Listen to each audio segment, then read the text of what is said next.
उसने भगवान से अर्ज लगाई, हे परमात्मा मेरे बच्चों की रक्षा करना। अब देखो दास तो आपको बार बार बताता है। तो उसी समय परमात्मा ने उसकी अर्ज सुनी। ऊपर से इंद्र के हाथी का एक घंटाड़ा टूटा। 88,000 मन का था। 88,000 मन। एक मन 40 किलो का होता है। 88,000 को गुणा करके देख लियो कितने क्विंटल बनेंगे 40 से। तो वो आके गिर गया, इतना भारा। अब उस महाभारत के युद्ध में किसने फुर्सत थी, किसने देखा, किसने देखा। महाभारत हो गया, 18 करोड़ आदमी कट के मर गए और वो अंडा के आंच भी ना लगी। वो 9 के 9 बच्चे बन गए। वो 9 के 9 अंडे सुरक्षित पाए। फिर बाद में देखा भाई यूं क्या है ना, उठावत है। वो सब ने लाग लू को गिरा टेढ़ा, तो बच्चे पाए 9 के 9 और टटीरी वहां आके बैठ गई। तो कहने का भाव ये अपने आत्मा, टटीरी ना तो राम की पूजा करती थी, ना श्री कृष्ण न जाने थी, ना कोई विष्णु उस समय जानती थी, किसी को नहीं जानती थी। इसी तरह ना बिल्ली जानती थी किसने पुकारूं, आत्मा रोए थी। उस समय परमात्मा आत्मा परमात्मा को याद करती है, चाहे पशु की है चाहे पक्षी की। और उनकी सुनाई कैसे होती है? अगर उनके पूर्व जन्म के कोई पुण्य उनके साथ थे तो वहां बचाव होता है। जैसे दास पहले श्री राम श्री कृष्ण जी का, विष्णु जी का पुजारी था, हनुमान जी का पुजारी था। और घर में जो भी सुख हो रहे थे, सुख हम पहला सुख मानते थे। संता ब्याह हो गया, विवाह के बाद बेटा बेटी हो गए, क्या बात हुई। और सोचते थे हमारे भगवान ने दे दिया, श्री राम ने दे दिया, कृष्ण ने, जो सा भी सामना आ जाता उससे का शुक्रिया कर देते थे। ध्यान में आते ही हाँ हनुमान जी ने दया कर दी, बाबा श्याम जी ने दया कर दी। अब दया, अब पता चला, सूक्ष्म ज्ञान की रोशनी से पता चला कि ये तो हमारा पूर्व जन्म का संस्कार ही हमें मिल रहा था। जैसे पास हो गए बच्चे, इसी में सुखी मना खुशी मनाते हैं। बच्चे को तो वही बड़ी भारी बात होती है और बड़ा हर्ष का काम होता है कि पास हो गया, हो फिर नौकरी मिल गई, कहना है क्या, अच्छी सर्विस मिल गई। तो ये सब हम अपने इन भगवानों को देते थे जिनकी हम पूजा करते थे, श्रेय उनको देते थे, क्रेडिट। अब पता चला ये तो कुछ कर ही नहीं सकते थे। वो तो कबीर परमात्मा ही पिछले जन्म के संस्कारों से ही आपकी मदद करता आ रहा था, चाहे कोई पशु है चाहे कोई पक्षी। तो इस प्रकार हमने इस ज्ञान को समझना है। परमात्मा सत्संग के अंदर हर पहलू पर विचार प्रकाश डाला जाता है ताकि आप अच्छी तरह दृढ़ हो इस ज्ञान पर। ये एक ऐसा सामूहिक सत्संग स्थल है, ऐसा शिक्षा स्थल है जिसमें प्रथम कक्षा के बच्चे भी आते हैं। यही पढ़ाई पढ़ाई जाती है, इसको इकट्ठा ही बैठा के।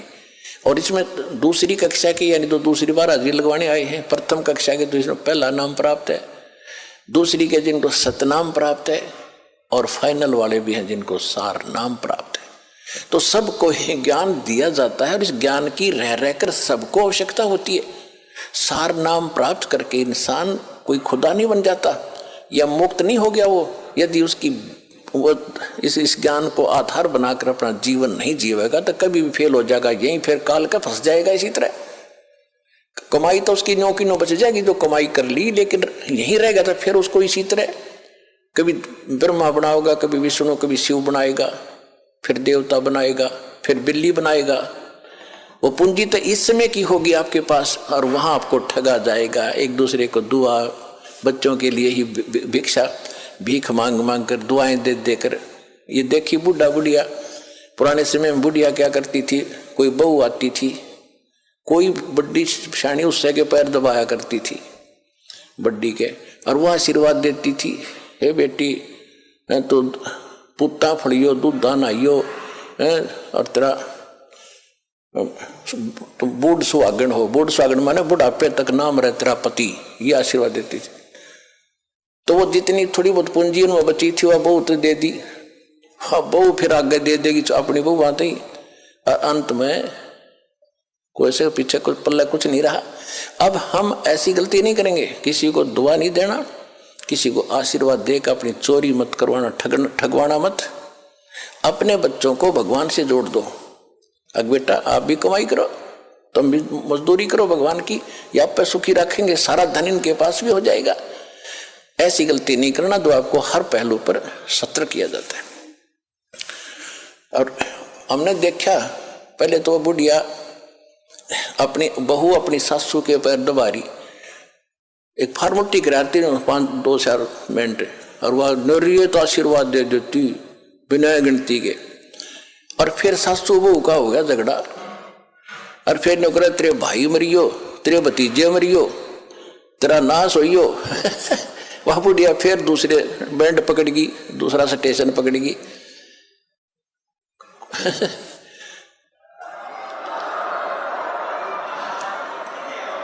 तो 9 प्लस माइनस करके कुछ तो दुआ में खोए, कुछ बददुआ में खो दिया। बुढ़िया गुतरी बन गई, गधी बनकर घूमे, फिर अपना खाली होगी। तो ये वो चोरी हो रही है, और उसको जगाने के लिए परमात्मा ने पहले तो मालिक आए स्वयं, गांव गांव में, नगर नगर में कहीं खड़े हो जाते थे डंडोरा लेकर एक तारा, ये सुनाते थे। अब जो प्रसंग चल रहा था वही आते हैं कि जैसे वो बिल्ली के बच्चे जो थे आवे में, और बिल्ली चारों तरफ रो रही थी, हाहाकार मचा रही थी। उधर से प्रहलाद भगत भी एक ऐसे पिता का जन्मा था जो कति नास्तिक और खुद भगवान बना बैठा था, लेकिन वो पिछले संस्कार का बालक था। कभी इसी जन्म में उसने भक्ति की थी, वो भक्ति की अब तभी तक कसक उसमें थी। राक्षस परिवार में भी जन्म लेकर उसमें भक्ति की आस्था थी। तो पिछले जन्म का पुण्यकर्मी प्राणी था, और उस पिछले पुण्य से ही उसकी कबीर परमात्मा ने ही नरसिंह रूप धारण करके उसकी मदद की थी। इन विष्णु वैष्णु का व्योत नहीं था। अब धीरे धीरे आपके प्रकाश में आएगी सारी कहानी। अभी तो इन्हें मूर्ख बना रखा था हमने, सिर्फ एक सटोरी सी बना के छोड़ दी थी, कथा सुना दी थी। प्रहलाद को क्यों बचाया, अन्य को क्यों नहीं बचाया कभी ऐसा? अरे यहाँ सबको बचाएंगे जो जो नाम ले रहे थे, आप तारे सामने दिखा दूंगा कितने रक्षा कर रहे परमात्मा, पल पल में कर रहे हैं। ऐसी ऐसी दुर्घटना सुनाते हैं बच्चे, ऐसी ऐसी परिस्थितियों में परमात्मा मदद करते हैं। अब प्रत्येक के साथ कर रहा है। वो पिछले जन्म के थे, अब ताजे और बना दिए हमने, अब इनसे भी साथ होगा भगवान, इनके प्रतिफल भी आपको देना शुरू कर देगा।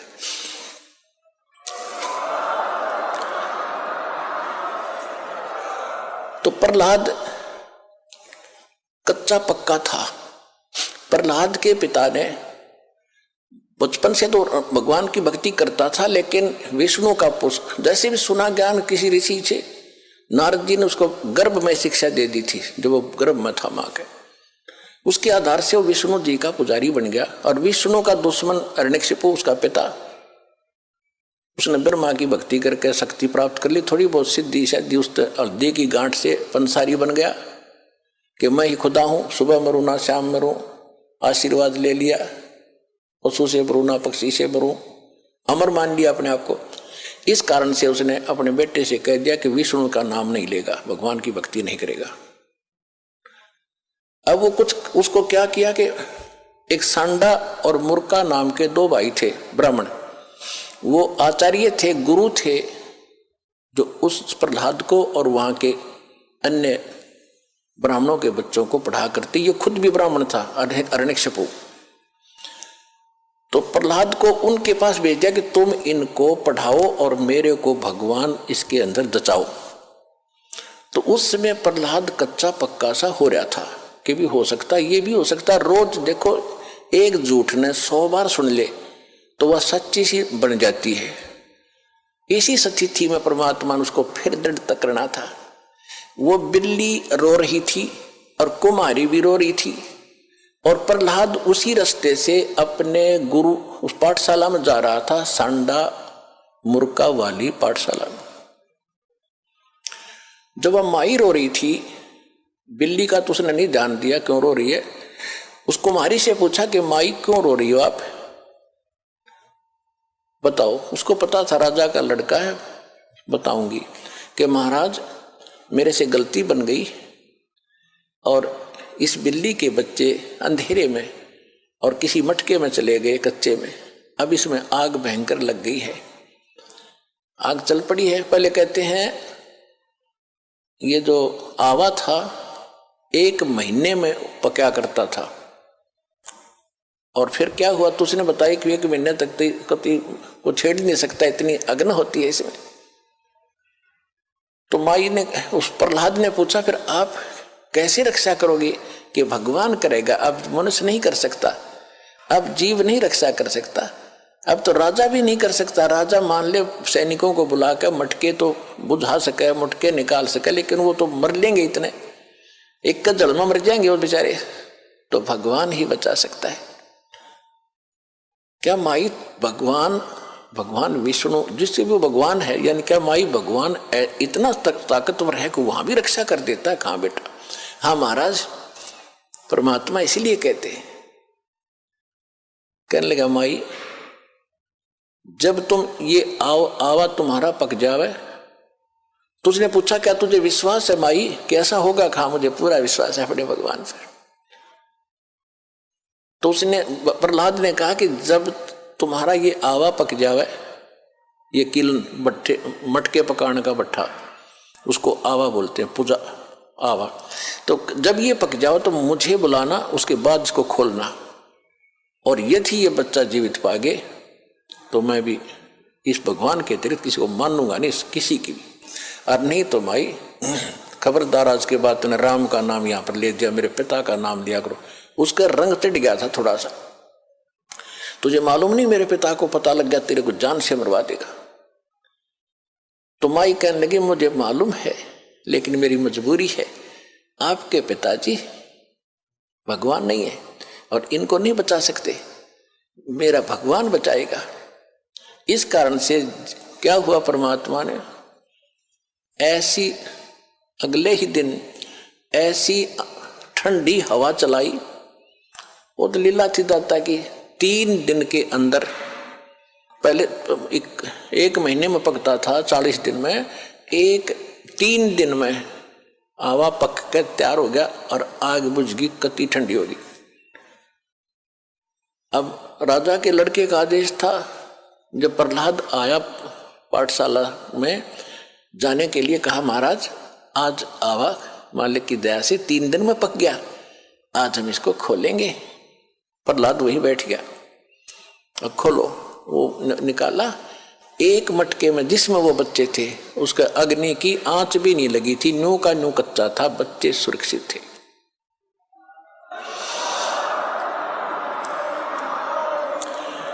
तो उस दिन से प्रहलाद को दृढ़ विश्वास हो गया कि सचमुच भगवान ही कर सकता था, मेरा पिता यहाँ कोई का कोई रोल नहीं था। तो बेशक राजा है और बेशक ये भगवान कहता। तो उसके बाद सांडा मुर्का को भी उसने कह दिया था कि गुरुदेव आप गलत गाइड कर रहे हो, मेरा पिता भगवान नहीं है, भगवान तो भगवान ही होता है, मैं उसी की भक्ति करूंगा। उसके बाद फिर पिता पुत्र की ठनगी थी। हाय हाय,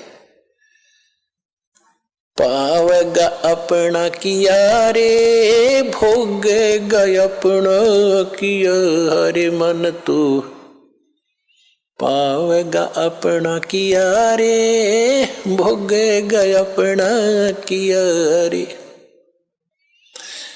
प्रहलाद पैज परवान करी है, धर नर सिंह अवतारे। प्रहलाद पैज परवान करी थी, धर नर सिंह अवतारे। दीन दयाल दया कर उतरे, एरना कुछ उदर वेदारे, मन तू पावेगा अपना किया रे, भोगेगा अपना किया रे। गरीबदास साहिब जी को परमात्मा कबीर जी मिले थे, गांव छुड़ानी, जिला झज्जर, हरियाणा में। ये किसान थे, जाट थे, खेतों में बहुत बड़े लैंड लॉर्ड थे, 1500-1600 एकड़ जमीन थी, और वहाँ अपने ही खेतों में पाली गए हुए थे, गौवें चरा रहे थे। वहाँ सतलोक से परमात्मा अपने विधान अनुसार कबीर जी जिंदा महात्मा के रूप में आकर उतरे थे। वहाँ एक कुंवारी गायों का दूध पिया था दाता ने, कबीर भगवान ने अपने आशीर्वाद से कुंवारी गाय ने दूध दिया बछिया ने, और वो पिया था, वहाँ का दूध नहीं पिया था। फिर गरीबदास जी को प्रथम मंत्र देकर सतलोक लेकर गए थे, सारा कुछ दिखा के गरीबदास जी को वापस छोड़ा था, पूरे ज्ञान योग से परिपूर्ण कर दिया था। तब उसने कहा था कि प्रहलाद पैज परवान करी, प्रहलाद ने जो दृढ़ता कर ली थी, प्रतिज्ञा कर ली थी कि मैं भगवान की भक्ति करूंगा, हिरण्यकशिपु की नहीं करूंगा। बाप तो है लेकिन भगवान नहीं है। कहते उसकी जो पैज थी, प्रतिज्ञा थी, उसको प्रवान करना यानी उसको सिरे चढ़ाया, उसकी रक्षा की, उसको सफल बनाया। और दीन दयाल कबीर भगवान दया कर उतरे, वहां से अवतरित हुए ऊपर सतलोक से, और हिरण्यकशिपु उदर विदारे, हिरण्यकशिपु का पेट पाड़ के आंत काट दी बाहर, नरसिंह रूप बना के। अपनात्मा ये है तत्व ज्ञान। अब धीरे धीरे आपका कत्ती देखो, वो जूठा फेट हो रहा था, वो तो नकली पेंट था, अब ये रेग मार लगा रहा दास साथ में, और ये असली पेंट ही बोगा अपने, और ये कभी नहीं उतरेगा। ये फेड भी ना होता फिर सदा एक सा ही रहेगा।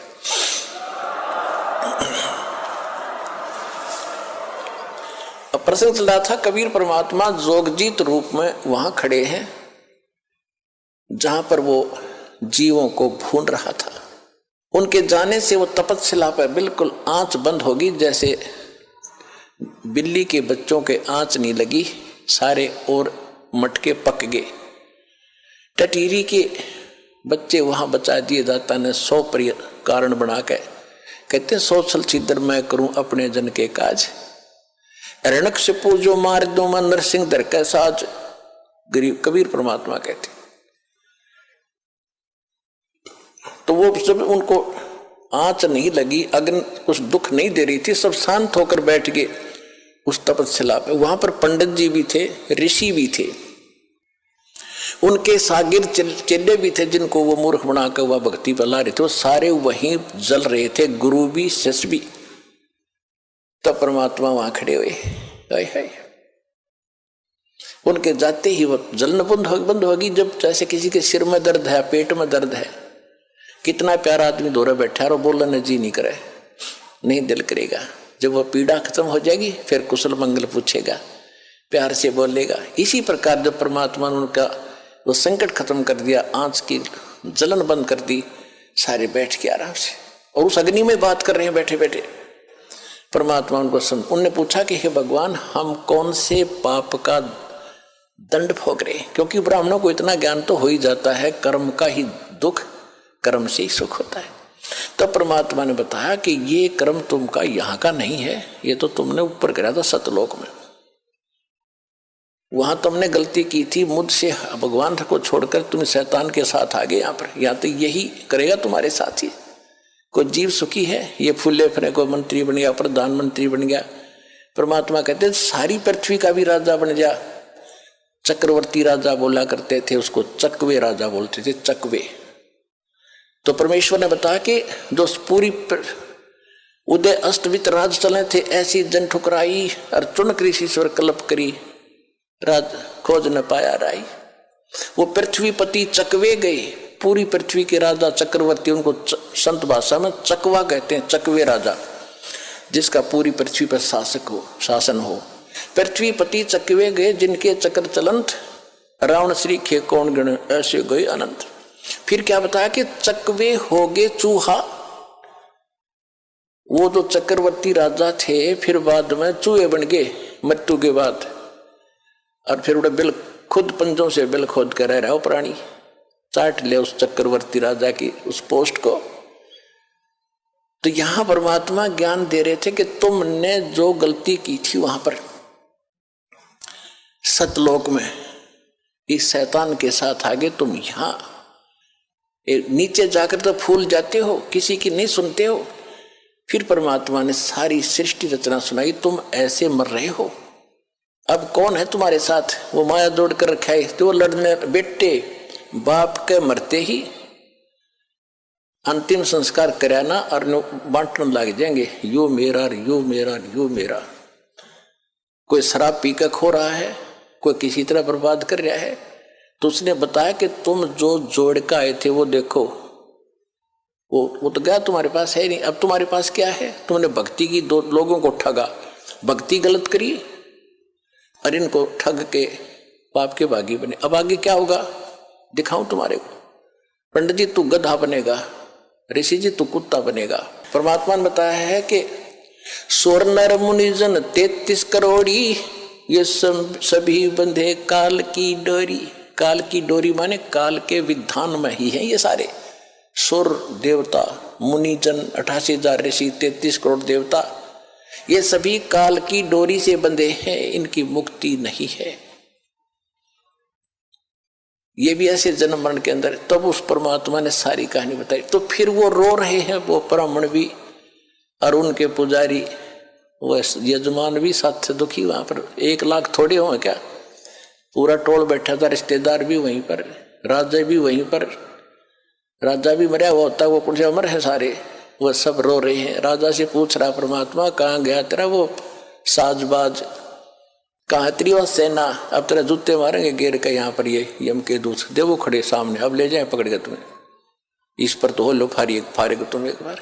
फिर सभी रो रहे हैं, चिल्ला रहे हैं कि परमात्मा हमें बचा दो, हमारा मोक्ष करा दो।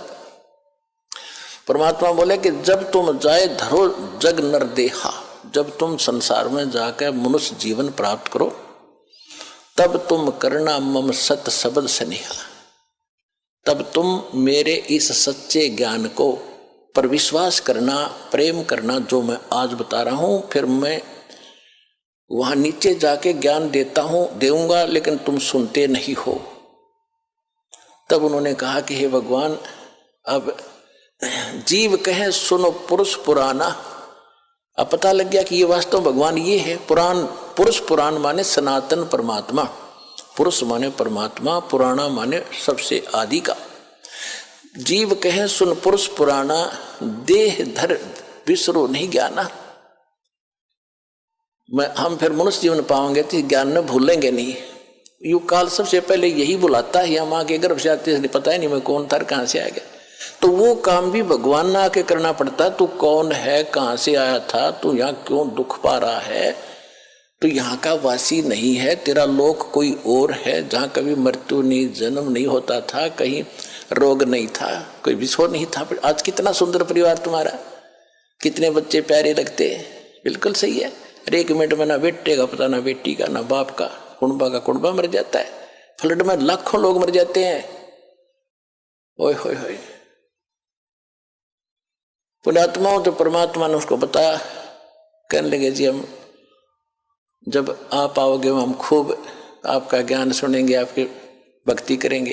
परमात्मा बोले मुझे मालूम है जी तुम भक्ति करोगे, जाओ अब तक तुम मजबूरी में तो सब कहते हैं दुख में सुमरण सब करें, सुख में करे ना कोई, जय सुख में सुमरण करे तो ये दुख का ही गुण होए। सुख में सुमरण किया नहीं और दुख में करते याद, कह कबीरता दास की फिर कौन सुने फरियाद।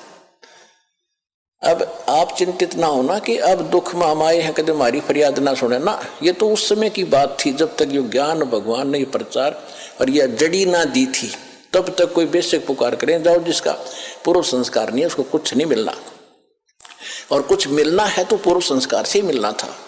अब आपको पूर्व संस्कार तो आपका सुरक्षित है ही, लेकिन आगे जो भक्ति बता दी इससे आपकी रक्षा होगी, आपकी पुकार भी सुनी जाएगी, आपके संकट भी दूर होंगे, आपका रोग भी दूर होगा, आपका मोक्ष भी होगा। ये तो नए सिरे चादर हो गए।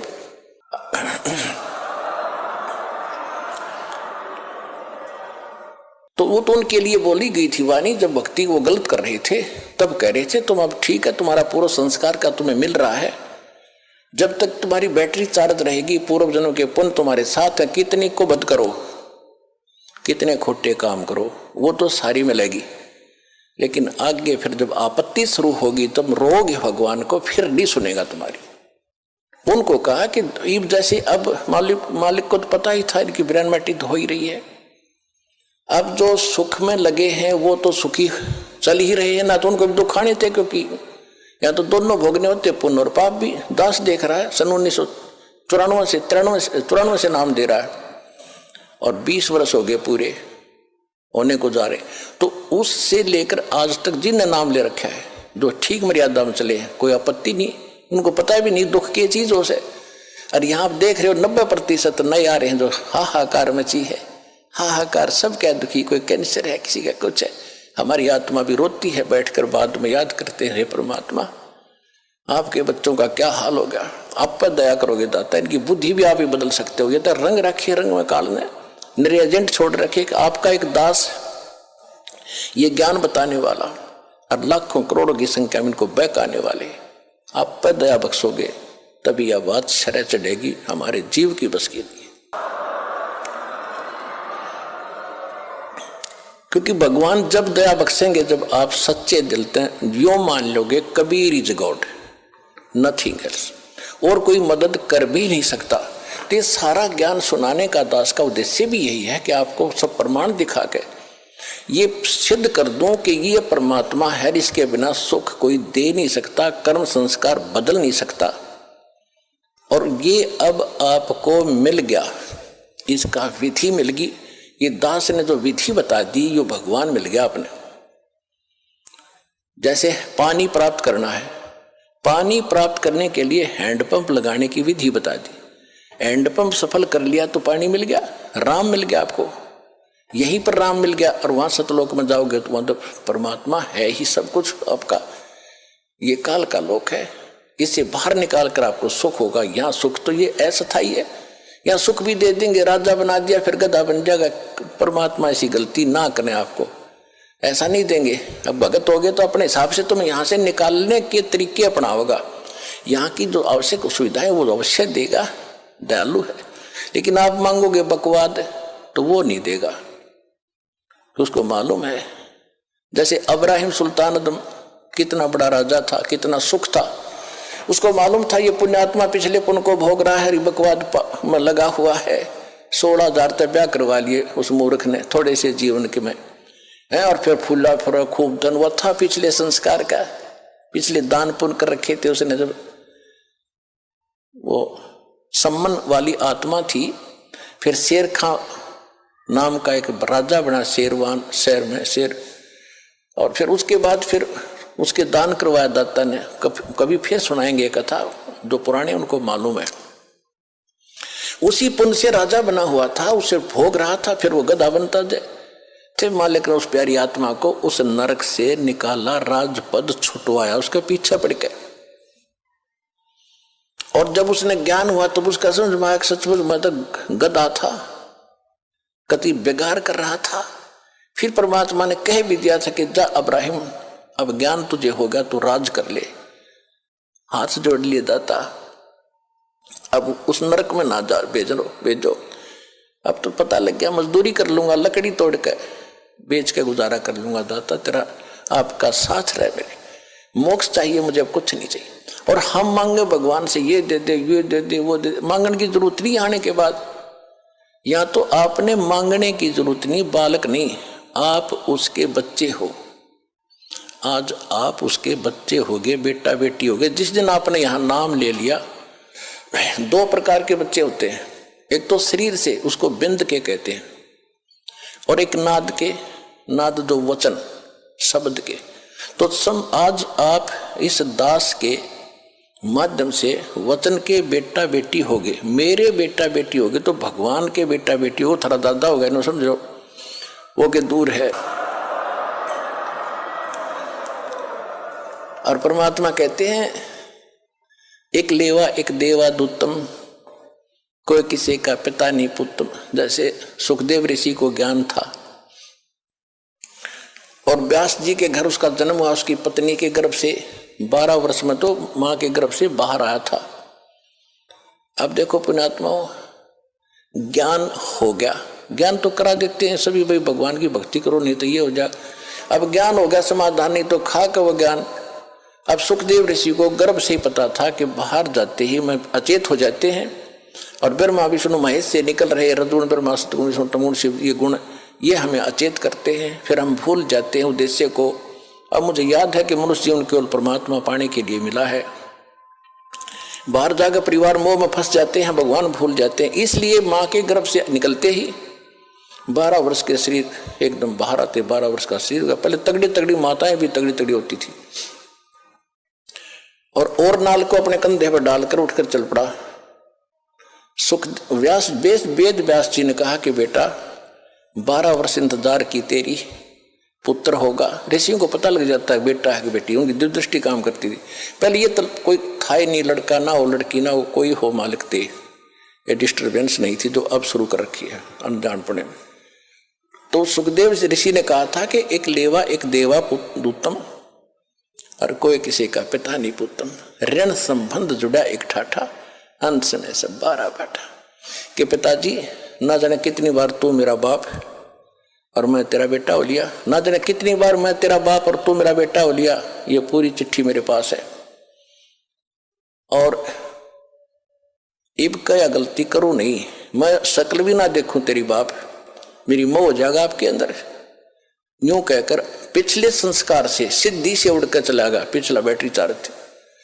अब उसको ज्ञान भी था, राजा जनक गुरु भी बना लिया, और फिर भी मोक्ष नहीं, क्योंकि राजा जनक कोई ज्ञान नहीं था कि जितना ज्ञान था बता दिया। विष्णु का पुजारी था, विष्णु लोक में वो चला गया राजा जनक, विष्णु लोक में सुखदेव चला गया।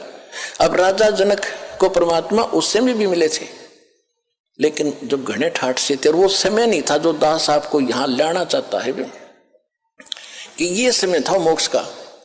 अब राजा जनक जो थे पहले सतयुग में राजा अम्बरीश थे, वो भी विष्णु पुजारी थे, और ये दुर्वासा जैसे ऋषि तोब थे, बड़ी सिद्धि वाले थे, सब उस तो डरते थे। अम्बरीश ऋषि ऐसे साधक थे, शील संतोष के थे, पिछले जन्म के संस्कारी थे। दुर्वासा की सिद्धि ने भी काम नहीं किया उसके ऊपर, आप पे फेल हो गया, बल्कि राजा अम्बरीश के पैर पकड़कर जान बचवाई थी उस दुर्वासा ऋषि।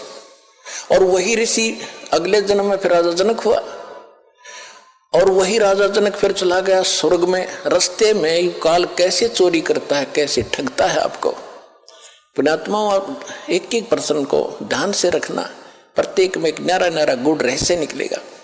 जब राजा जनक ने अपने शासन काल में, जीवन काल में राजा था, बहुत गुणे धर्म पुण्य किए थे, बड़ी बड़ी यज्ञ की थी, 100 मन घी की, सैकड़ों की संख्या, और काफी दान किया था, गौवें दान की थी ब्राह्मण ऋषियों को। लेकिन वो मंत्र ठीक नहीं थे, जैसा किया दान धर्म वो तो मिलेगा ही मिलेगा। तो राजा जनक जब जाने लगा, विमान में बैठकर जा रहा था, काल के दूत वहां से, रास्ता था एक, वहां से ले जा रहे थे। वो काल के दूत नहीं थे उसके साथ थे विष्णु जी के गण, विष्णु जी के गण, और साथ में कुछ यमदूत भी उसी जहाज में बैठे जा रहे थे। तो वहां जाकर जब एक नरक के साथ से उनका विमान गुजर रहा था, तो नरक के अंदर 12,000 आत्माएं अपने किए हुए पाप कर्मों का वहां दंड भोग रहे थे, हाहाकार मचा था, चिल्ला रहे थे।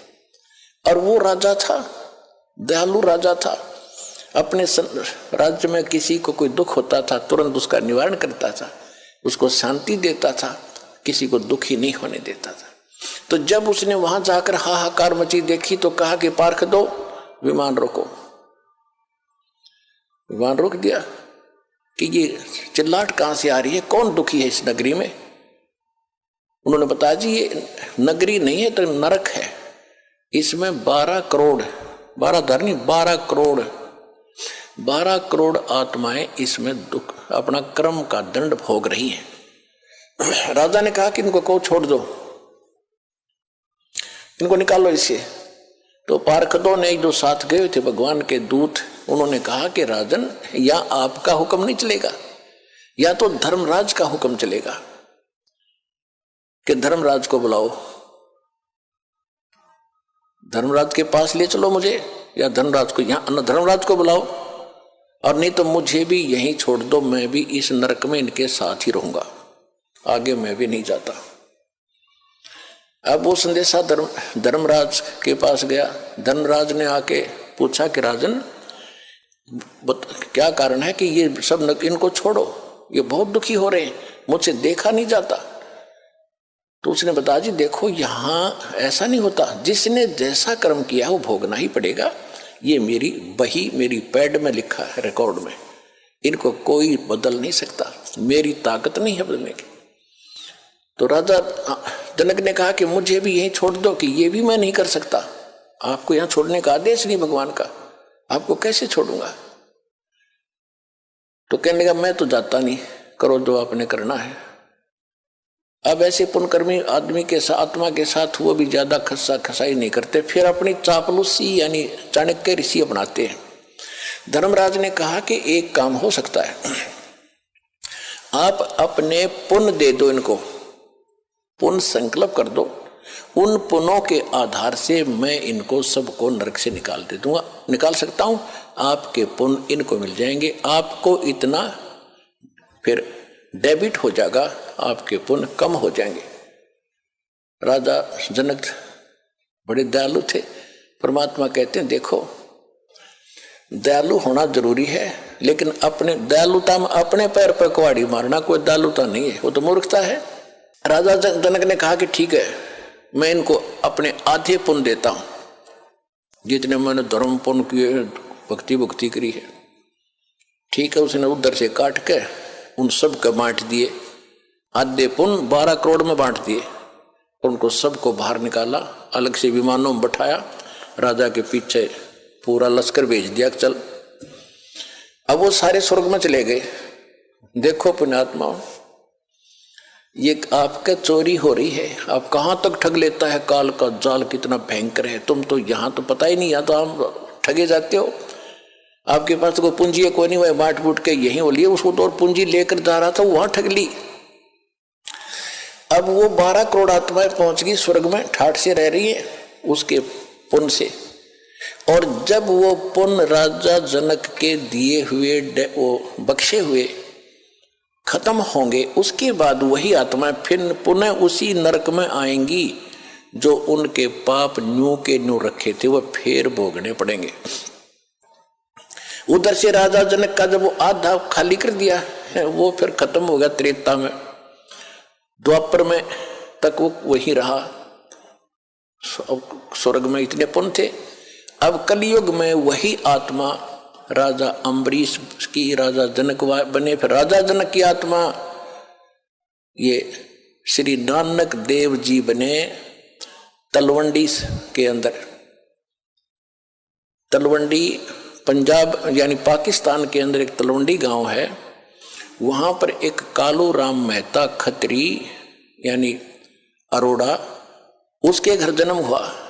उसका पिता पटवारी था और स्वयं ये नौकरी करने लगे। फिर एक सुल्तानपुर शहर में एक राजा था, नवाब था, और वहाँ इसकी बहन ब्याही थी नानक साहिब जी के, जो सिख धर्म के प्रवर्तक हैं श्री गुरु नानक देव जी।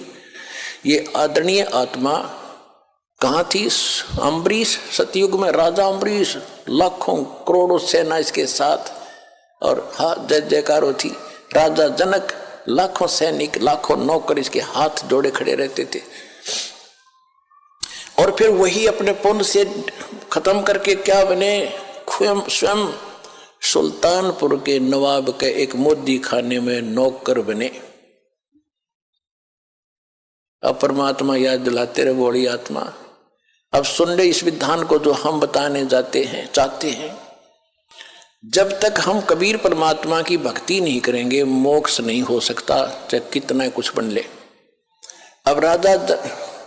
अब नानक साहिब जी मोदी खाने में नौकरी करते थे। सुल्तानपुर शहर के पास एक नदी बहती थी, बेई नदी।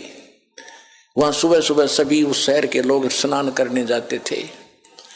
परमात्मा काशी में प्रकट थे उस समय, कबीर जी एक वहां पर मिले। जब नानक साहिब जी स्नान करने गए थे तो पहले दिन तो चर्चा हुई कि मैं कबीर हूँ, काशी में रहता हूँ, धानक का काम करता हूँ, मैं तो आपसे ज्ञान पूछने आया हूँ, मुझे ज्ञान बता दो, मुझे ज्ञान का पता नहीं है, आप तो महापुरुष हो, बड़े भक्त हो। गुरु नानक देव जी जो थे ये हिंदू थे, कालूराम मेहता के इनके घर जन्म था, और इन्होंने ब्रजलाल पांडे से गीता पाठ पढ़ा, गीता पढ़ा करते थे, उसका ज्ञान सुना करते थे। उसके आधार से विष्णु जी को पूर्ण परमात्मा मान लिया था। श्री कृष्ण जी भी विष्णु अवतार माने जाते हैं। तो ये बातें हो के परमात्मा चले गए। दूसरे फिर कुछ दिन के बाद फिर उस दिन परमात्मा ने सारी बता दी थी कि विष्णु की यह स्थिति है, कृष्ण की ये स्थिति है, इसे मोक्ष नहीं हो सकता। और गीता में ये खुद गीता ज्ञानदाता कहता तू उसकी शरण में जा तब तेरा मोक्ष होगा। वो कौन है, मुझे इसका ज्ञान बता दो, फिर मैं आपको गुरु बना लूंगा।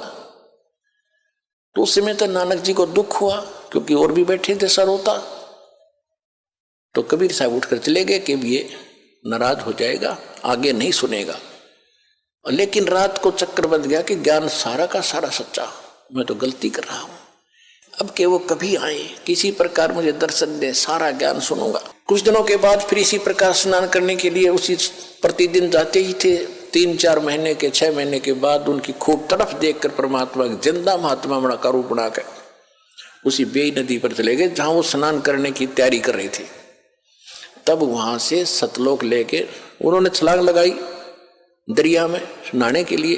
परमात्मा ने उनको वहीं से अदृश्य कर लिया, स्वयं भी साथ लगा दी छलांग, अदृश्य कर लिया और शव को कहीं और रख दिया अपस्ट्रीम में, जिधर से जल आ रहा था। लोगों ने सोचा, वहां स्नान करने वाले सैकड़ों की संख्या में नगर के लोग थे। उन्होंने देखा कि बाहर आया नहीं, नानक जी डूब गए, नानक डूब गया, नानक जी डूब गए। उसकी बहन को बताया, उनके बहनोई को बताया। जयराम नाम था उसकी बहनोई का, नानकी नाम था इनकी बहन का। हाहाकार मच गई। राजा ने भी गोताखोर भेज दिए, जाल लगाए। वो खोदे नीचे ने, वो शरीर धर रखा 3 किलोमीटर ऊपर ने बन में, तो वो नहीं पाया। 3 दिन झक के बैठ गए। सबने मान लिया कि नानक जी डूब कर मर गए और वो ले गए सतलोक में परमात्मा। वहां से फिर वापस छोड़ा तीसरे दिन। तब उस प्यारी आत्मा का मोक्ष हुआ। तो पुण्यात्मा, इस सारे ज्ञान को समझ कर आपको पता चलेगा कि अब वो समय है जब मोक्ष मिलेगा। और जब तक हम कबीर साहब की शरण में नहीं आएंगे, इसको नहीं पहचानेंगे, मुक्ति नहीं हो सकती। चाहे कितना शर पटक लो, ऋषियों ने कितना समय बिता दिया जंगलों में, हो शरीर कितना कष्ट दिया, सुख के पंजर हो गए, भगवान नहीं मिला। फिर सिद्धियों से खेलने लगे, सिद्धि मिल गई हठ योग करने से। फिर इसमें ये अपने एक दूसरे को प्रभु पाक गए।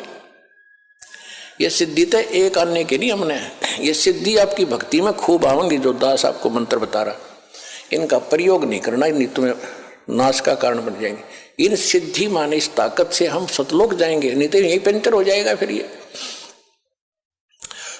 तो अब क्या है, उसी प्रसंग पर आते हैं। वहां सबको समझा रहे थे भगवान, सारी कहानी बताई और कहा कि तुम जाओ, जिनको तुम भगवान मानते हो वो तुम्हें खा रहा है, जिसको तुम निराकार कहते हो वो साकार है, ये सामने आ रहा है। जब उन सभी जीवों ने देखा कि ये सामने, ये है वो तुम्हारा निराकार का ज्योत निरंजन, ज्योत स्वरूपी अलख निरंजन, और ये है वो ब्रह्म जिसको तुम ब्रह्म कहते हो। ब्राह्मणों, ये है तुम्हारा ब्रह्म और तुम्हारी अक्ल मारी जा रही है। देवी पुराण के अंदर 3रे स्कंद में ना 7वें स्कंद में हिमालय राजा को जब ज्ञान दे रही है देवी दुर्गा जी, वो बता रही है कि तुम ओम नाम का जाप करो, ब्रह्म की भक्ति करो और सब बातें छोड़ दो, किसी की पूजा मेरी भी मत करो और अनन्य मन से उसकी भक्ति करो, उसको प्राप्त हो जाओगे। वो ब्रह्म लोक में रहता है, वो ब्रह्म लोक में रहता है ब्रह्म, वहां चले जाओगे। और ये नहीं निराकार, फिर निराकार की तरह तो सब जगह है। पुराणों को भी ना समझा इनने। है वेद पढ़े पद पर भेद न जान, ये बाचे पुराण 18। और पत्थर की पूजा करें ये भूल गए सिरजनहारा। कहते हैं वेद पढ़े पढ़ भूले अर्थ ना खुले। वेद पढ़े अर्थ ना, पढ़ भूले, पढ़ तलिया लेकिन अर्थ ना खुले। इसलिए ब्राह्मण मोक्ष प्राप्ति नहीं कर सके। फिर क्या बताया, गुरु बिन वेद पढ़े जो प्राणी, समझुन सौर रहे अज्ञानी। गुरु बिन काहु न पाया ज्ञाना, जो थूथा बूछड़े मूड किसाना। अब जैसे सरसों का जोड़ा होता है भूस, या ये धान निकालते हैं, उसकी प्राण भूस होता है, और कोई मूर्ख उस प्राण में ठाठा पटकन लग रहा हो और कोई इसको कहे क्या कर रहा है कि धान निकाल रहा हूं धान है इसमें थोथे भूस में माथा मार रहा है। तो जब तक सतगुरु नहीं मिलेगा तो ये अन्य साधनाएं हैं, थोथा भूस कूटना, तो इससे कुछ लाभ नहीं होना, कितना प्रयत्न कर लो। वो तो धान गेहूं नो के नो धान हो, जब मारे पटक पटक गरड़ गल पड़े ढेर लाग जाए थोड़ी देर में। तो वो सतगुरु आज ये दास है उस परमात्मा का भेजा इस कलयुग में, ये याद रख लियो। ये दास इसलिए बार बार रिवाइज कर रहा है कि अपनी महिमा हमने आपको बतानी पड़ी। परमात्मा खुद आए थे, हम ही अलख अला हैं कुतुब गोस और पीर, गरीबदास खालिक दनी हबरा नाम कबीर। ए स्वामी सृष्टा में सृष्टि हमारे तीर, दास गरीब अधर बसों में अवगत सत कबीर। पर ना समझ में आई, जब स्वामी रामानंद जी को परमात्मा ऊपर ले गए, सारी स्थिति दिखाई जब छोड़ा, जब मान गए कि दो ठोर है एक तू भया एक से दो, और गरीबदास हम कारणे आए हो जग मगदो। बोलत रामानंद जी सुनो कबीर करतार, गरीबदास सब रूप में तुम ही बोलनहार। जब भगवान बता रहे थे सबको, कोई नहीं माना, वो भी रामानंद ने इसलिए मारना पड़ा कि आंखों देखाया। तो पुण्यात्माओं, यहां भगवान ने अपनी महिमा पर बतानी पड़ी, इस दास ने भी अपना बतानी पड़ी कि मैं उस कबीर का दास हूं जो सारी सृष्टि का मालिक है, और वो ज्ञान और सतगुरु आज ये दास ही है। और जो सतलोक आसन बरवाला में आ जाएगा उसको यकीन भी पूरा हो जाएगा, फिर वो निडगमग हो सकता जो इंसान की, जब वो मोक्ष की या कुछ ज्ञान ग्रहण की इच्छा से आया होगा। जो आया होगा बकवादों की, तो वो तो बता ही दिया आपको। कहते हैं कोट वर्ष करो संगत संतों की, पत्थर का जल में क्या भीजे, चंदन बन में रंग ला दे एक बांस बिटम्बी ना सीजे। कहते हैं जैसे पत्थर को तो 20 फुट जल में डाल दो, 2 टुकड़े, और बाहर निकालो 10 वर्ष बाद चाहे 6 घंटे बाद, और फिर उसको एक दूसरे से लगा दो, उसमें जो के तो गुण हैं, गुणों में परिवर्तन नहीं हुआ, चिंगारियां निकल रही हैं उससे। और इसी प्रकार चंदन का जो पेड़ वृक्ष होता है, आसपास के सभी नीम को, जंडी को, पीपल को, जितने भी पेड़ होते हैं अपनी महक छोड़ छोड़ कर चंदन जैसी महक वाला बना देता है, बहुमूल्य बना देता है। लेकिन एक बांस होता, बांस जिसकी ये लाठी बने, मच्छरदानी बने, इसका असर नहीं होता चाहे उस चंदन के वृक्ष के साथ में उग जा, उसमें वो ग्रहण करने का गुण ही नहीं है। तो जो यहाँ आएंगे कुछ जिज्ञासा लेकर के, मोक्ष आधार मान करके, उनका तो लाभ होगा ही होगा। उनको तो समझ में आ ही जाएगा कि विश्व में आज कोई गुरु नहीं है, इस दास के अतिरिक्त सतगुरु भी नहीं है। आइए अब हम उन श्रद्धालुओं के अनुभव जानते हैं जो जगत गुरु तत्वदर्शी संत रामपाल जी महाराज जी से दीक्षा प्राप्त कर चुके हैं तथा उनके द्वारा बताए गए भक्ति मार्ग पर चल रहे हैं। सर नमस्कार। नमस्कार सर क्या नाम है आपका? मेरा नाम तरुण वैद्य है। तरुण जी कहाँ से आए आप? मैं इंदौर मध्य प्रदेश से आया हूँ। सर संत रामपाल जी महाराज से नाम दीक्षा कब ली आपने? मैंने संत रामपाल जी महाराज जी से नाम दीक्षा 28 सितंबर 2014 में ली थी जी। 2014 में आप संत रामपाल जी महाराज से जुड़े, इससे पहले आप क्या साधना करते थे? जी इससे पहले मैं लोक उपासना, ये जो हनुमान जी की पूजा करना, शिव जी की पूजा करना, यही करता था। मैं हनुमान जी के व्रत मतलब इतना था, मैं जो लोग मानते हैं कि हनुमान जी बहुत शक्तिशाली हैं और ताकत देते हैं, और मैं हनुमान चालीसा भी पढ़ता था, मंगलवार को व्रत रखता था पूरे दिन। और सर सोचने वाली ये बात है कि हमें कोई बताने वाला ये था नहीं कि कैसे व्रत करना है, कैसे क्या करना है, कैसे क्या। तो आन उपासना में ही मेरा पूरा मतलब जीवन जब तक का था वो व्यर्थ गया। कोई लाभ तो हो नहीं रहे थे, बस लगे हुए थे जैसे भी है। सर जो साधनाएं आप कर रहे थे उनको आप आन उपासनाएं क्यों कहते हैं? क्योंकि जब उनको आन उपासना इसलिए कह रहा हूँ, और वो कहने इसलिए सही है क्योंकि अभी तक भी कोई भी ऐसा विश्व में संत नहीं हुआ। अरे विश्व में संत तो है ही नहीं, संत तो हमारे सदगुरु रामपाल जी महाराज जी हैं, जिन्होंने आज हमें ये बताया है कि शास्त्र अनुकूल साधना क्या है। सर, आपने संत रामपाल जी महाराज का जिक्र किया, आप मध्य प्रदेश में रहते हैं, संत रामपाल जी महाराज से कैसे जुड़े? मैं संत रामपाल जी महाराज जी से जुड़ना एक इत्तेफाक था कि हमारे यहाँ पर एक अंकल हैं जो वो भी संत रामपाल जी महाराज जी से जुड़ चुके हैं, जुड़े हुए हैं, बहुत अच्छे उनके सेवादार हैं। तो उनको एक पुस्तक मिली जो ट्रेन के नीचे डली हुई थी, वो अनमोल पुस्तक ज्ञान गंगा थी सर जी। तो उन्होंने उस ज्ञान गंगा को पढ़ा, वो अंकल को वो ज्ञान गंगा बहुत अच्छी लगी, तो उन्होंने वो ज्ञान गंगा मेरे पिताजी को दी, मेरे पिताजी ने पढ़ी। अब चूँकि मेरे पिताजी दुकानदार हैं तो 2-4 पेज कर के उन्होंने 1 महीने में पढ़ी, उनको बहुत अच्छा लगा। और उनको ये चीज़ पता चली कि आज तक पूरे विश्व में जितने भी ये साधु संत फकीर जो भी हैं, किसी ने हमें ये नहीं बताया कि 3 लोक के जो भगवान हैं, 3 देव, इनसे भी कोई बड़ी शक्ति है। ये उनको उस किताब को पढ़ने के बाद पता चला कि असलियत जो आन उपासना जो मैं बोल रहा हूँ वो क्या है और असलियत क्या है जो हमें करनी चाहिए पूजा। सर, ज्ञान गंगा पुस्तक के बारे में संत रामपाल जी महाराज के जितने भी अनुयायी हैं वो अक्सर जिक्र करते रहते हैं। सर, हम आपसे जानना चाहेंगे कि आखिर ज्ञान गंगा पुस्तक में कौन से ऐसे सच हैं जो आज तक किसी भी धर्मगुरु ने आपको नहीं बताए? सबसे बड़ी बात ज्ञान गंगा पुस्तक की ये है कि वो हमारे सदगुरु रामपाल जी महाराज जी ने अपने कर कमलों से लिखी हुई है। और उसमें सबसे बड़ी बात ये है, चौंकाने वाला सच जो अभी तक किसी को नहीं पता था।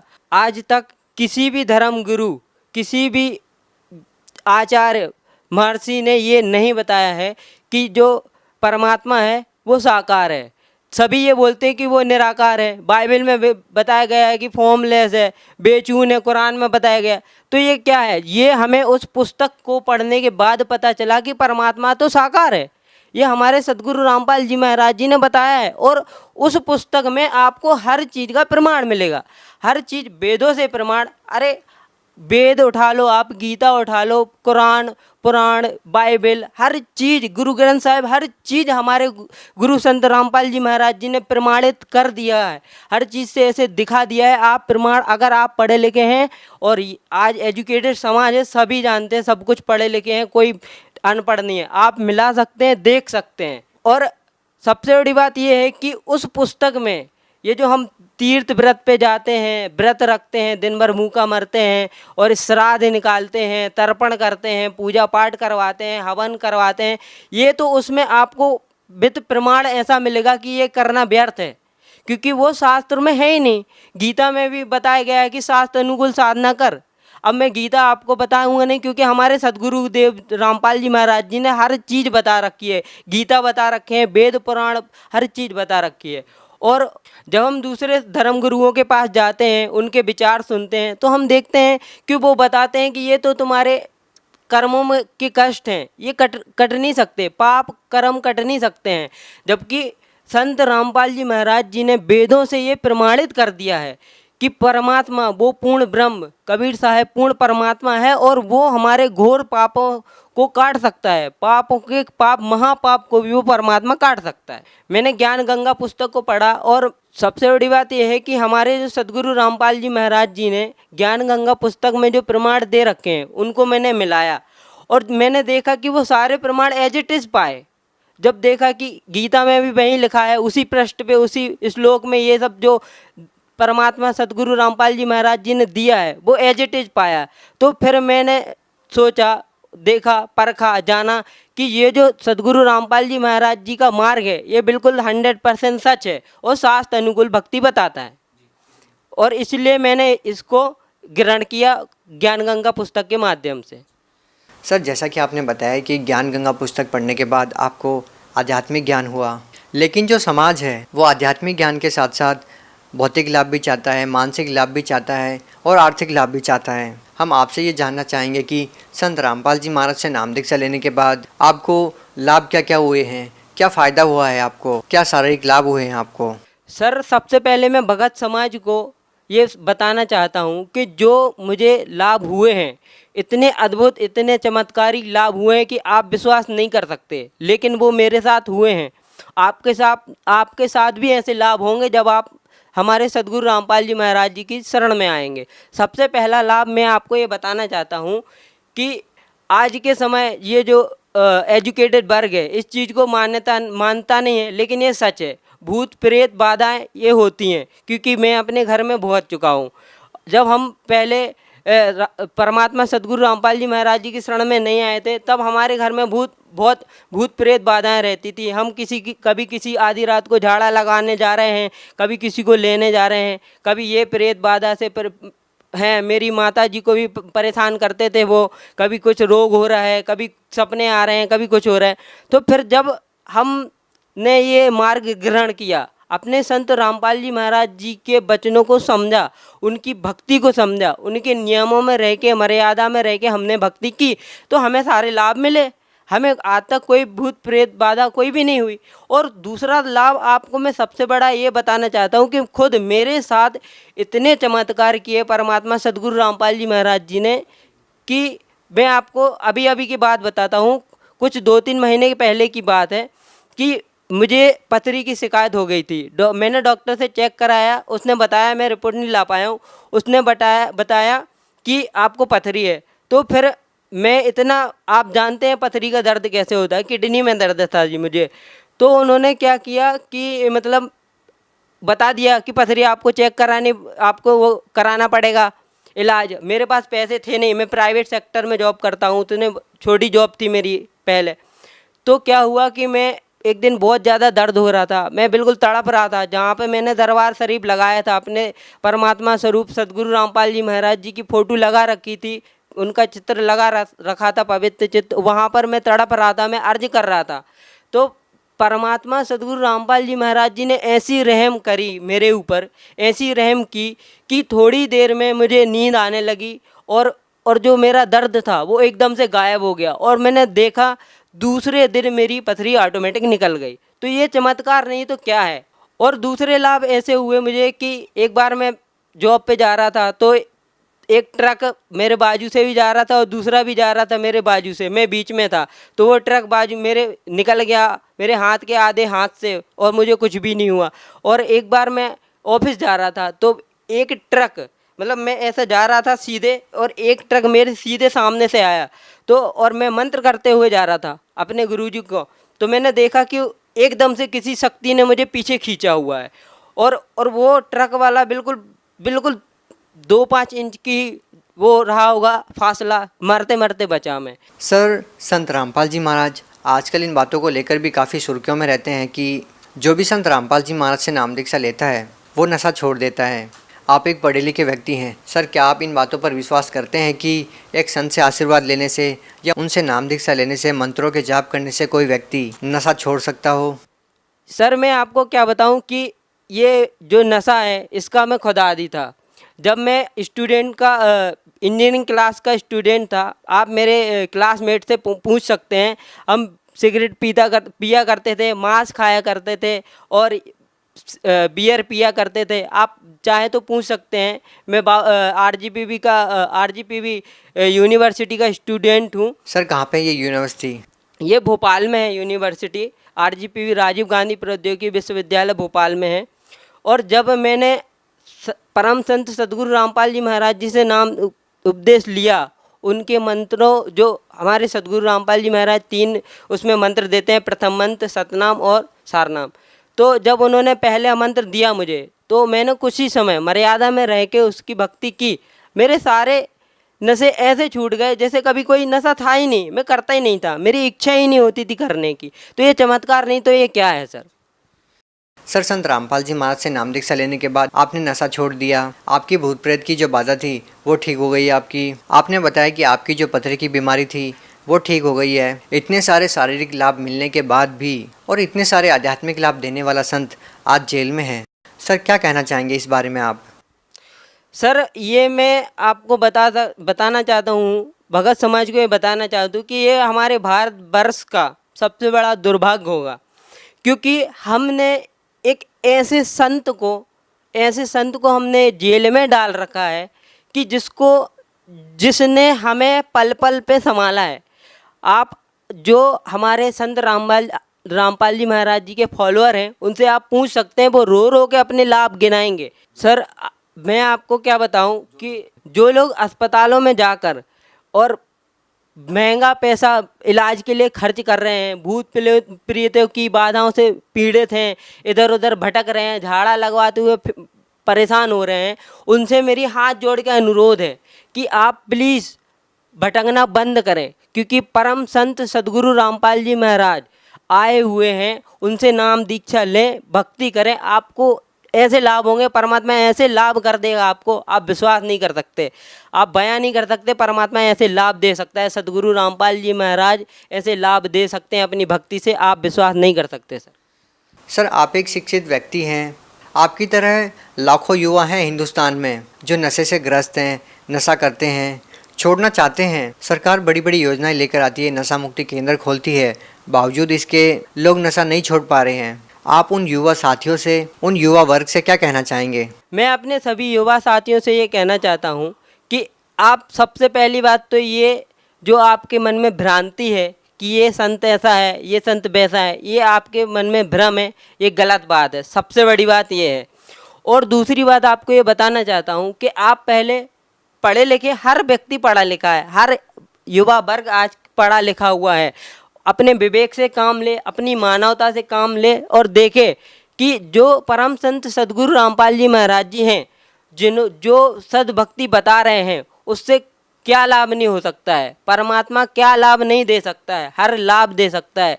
ऐसे ऐसे नशे आपसे छुड़वा देगा, ऐसे ऐसे घोर जो आपने 10-10 साल से नशे कर रहे हैं हमारे युवा, वो भी परम संत सदगुरु रामपाल जी की पवित्र भक्ति से छूट सकते हैं। तो मेरा नशा छूट गया तो आपका क्यों नहीं छूट सकता है? बिल्कुल छूट सकता है। सर, आपसे एक अंतिम प्रश्न पूछना चाहेंगे कि सर, जैसा कि हम रोज़ टीवी पर देखते हैं कि बहुत सारे संतों के ऊपर आरोप लगे हैं, हर रोज़ कोई ना कोई बाबा एक्सपोज होता है। यदि उसी कतार में संत रामपाल जी महाराज को देखा जाए तो आप संत रामपाल जी महाराज को उन संतों से कैसे अलग पाते हैं? सबसे बड़ी बात यह है कि जो हमारा भगत समाज और जो हमारा जन समूह है, हमारे भारतवासी हैं और जो भी मानव है, वो हमारे परम संत सदगुरु रामपाल जी महाराज जी को उन संतों से, उन महंतों से तुलना करना छोड़ दे जो अपने आप को संत कहते हैं। क्योंकि संत की परिभाषा तो एक्चुअल में उनको पता ही नहीं है, संत होते क्या हैं। संत रामपाल जी महाराज जी ही मात्र एक ऐसे संत हैं जिन्होंने अभी तक हर एक धर्म गुरु को आध्यात्मिक ज्ञान चर्चा के लिए आमंत्रित किया और बैठ के उनको बोला, उनसे प्रार्थना की कि जिसका मार्ग गलत है, अगर हमारे शास्त्रों के अनुसार वो भक्ति बताते हैं और उनका मार्ग सही है, उनकी भक्ति प्रमाणित है, तो हमारे सदगुरु रामपाल जी महाराज जी ने बोला है कि मैं खुद और मेरे सारे अनुयायी आपकी शरण में आएंगे। और अगर आपका मार्ग सही नहीं है तो, और अगर आप अपने अनुयायी के हित में हो, तो आप अपने सारे अनुयायी सहित सही मार्ग को ग्रहण कीजिए, उस मार्ग को चुनिए जो शास्त्र अनुकूल भक्ति है, जिससे हमें लाभ होगा। बहुत बहुत धन्यवाद। सत साहिब।